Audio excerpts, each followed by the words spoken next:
Alors, dans l'épisode précédent, on a parlé respiration et je suis super heureux d'avoir pu détailler les choses parce que tout n'est pas uniquement lié à ce qu'on met dans notre assiette. C'est important, c'est très important, oui.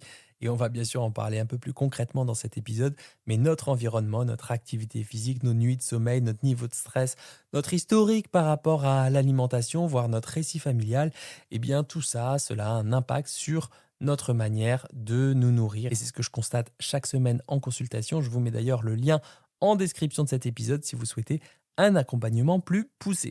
35%, c'est en moyenne le pourcentage de nos apports énergétiques en Occident que nous dédions aux produits ultra transformés. J'ai envie de vous dire, ça fait un peu froid dans le dos, ça fait plus d'un tiers. C'est à pondérer parce que c'est une moyenne justement et que ça varie selon les pays. En France, c'est à peu près 30-35% selon une étude issue de la cohorte INCA 3. Je crois que c'était il y a quelques années cette étude-là. Et dans d'autres pays, ça varie de 24 à 60% si on inclut des pays comme les États-Unis, le Canada ou le Brésil. Je ferai un épisode complet sur les classifications brutes, peu ou pas transformées, très transformées, ultra transformées. Là, c'est pas le sujet. Je reste plutôt dans ma mini-série d'épisodes pratiques. Retenez déjà que l'ultra transformé s'appuie notamment sur la classification NOVA, qui distingue les aliments selon leur degré de transformation. Retenez qu'ils comportent souvent une longue liste d'ingrédients, 5, 10, 15 ingrédients.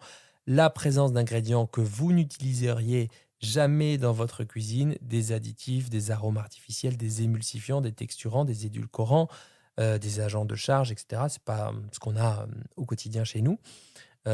Et qu'ils comprennent un processus industriel assez intense, euphémisme, qui modifie ce qu'on appelle la matrice de l'aliment, on va dire ses qualités intrinsèques, des procédés comme l'extrusion, le raffinage, la recombinaison d'ingrédients déstructurés.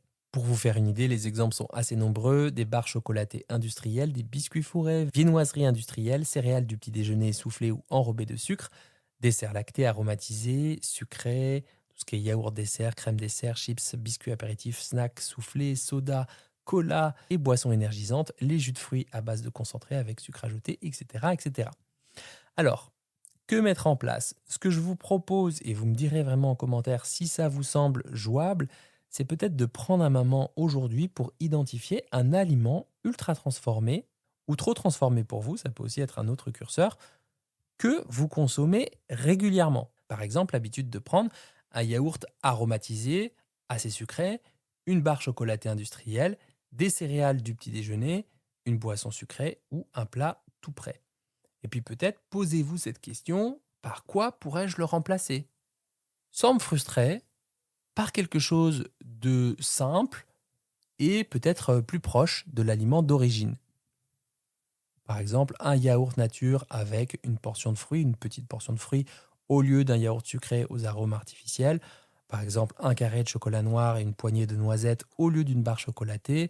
Tiens, et si je plongeais dans l'édition des 27 repas de la flemme de la newsletter de Charles pour voir s'il y a un assemblage simple et rapide pour remplacer ce plat tout fait? Alors, pourquoi ce changement il est important?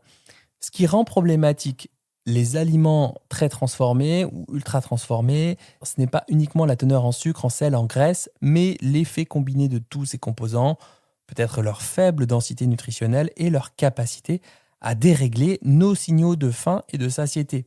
Et oui, c'est vrai qu'ils sont conçus spécifiquement pour qu'on ait faim souvent, pour nous procurer dans le corps une maxi-dose de plaisir, mais aussi dans le cerveau, leur texture, leur goût qui est artificiellement amplifié, leur faible teneur en fibres, tout est pensé pour stimuler la consommation, la surconsommation, sans nourrir réellement le corps. Là, je remets un peu ma casquette de comportementaliste, même si je ne suis pas sûr de l'avoir quittée. J'insiste sur le rapport au produit plutôt que le produit lui-même. Un plat tout fait de temps en temps, moi aussi j'y ai recours.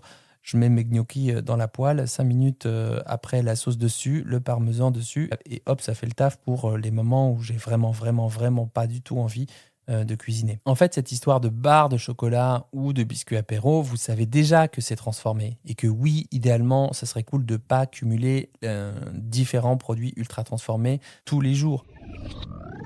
Ce que je vous propose, c'est d'abord de repérer celui que vous mangez le plus régulièrement dans la semaine, de voir, d'observer ce qu'il vous apporte. Est-ce que c'est du réconfort? Est-ce que c'est de l'ordre de la récompense? Est-ce que c'est une pause? Est-ce que c'est un moment de plaisir gustatif? Est-ce que c'est un boost d'énergie tout simplement parce que vous avez un coup de barre et que vous cherchez de l'énergie rapide? Voilà, vraiment de noter quelle fonction est remplie ce petit produit-là. Et ensuite de voir ce qui vous rapporte concrètement et ce qui vous coûte aussi en termes d'énergie, en termes de régulation de l'humeur et aussi peut-être de là où vous aimeriez être dans les mois et les années qui viennent avec cette nourriture très transformée. Quel rapport vous aimeriez entretenir avec elle? Puis ensuite, peut-être, je vous invite à le remplacer une fois par semaine pour commencer, vous montrer curieux, curieuse de cette substitution et d'observer là aussi ce qu'elle vous coûte et ce qu'elle vous apporte en termes de goût, de nuances, de persistance en bouche, de réconfort ou de récompense. Et est-ce que ça remplit bien ou aussi bien cette fonction ou pas? Et est-ce que vous avez l'impression de vous rapprocher à 1% de la mangeuse, du mangeur que vous souhaiteriez être? Voilà, ça fait peut-être un peu plus de 5 minutes. Je ne fais pas plus, je m'auto-cadre. Demain, on parlera des petits martiens. Mais en attendant, partagez cet épisode par WhatsApp. Si vous connaissez un proche qui lutte avec cette nourriture palatable, j'en connais plusieurs, je les vois en consultation, mais pas que. Donc cette nourriture palatable très agréable au palais et qui se sent encore un peu coincée. Je vous souhaite un bel appétit de vivre et à demain.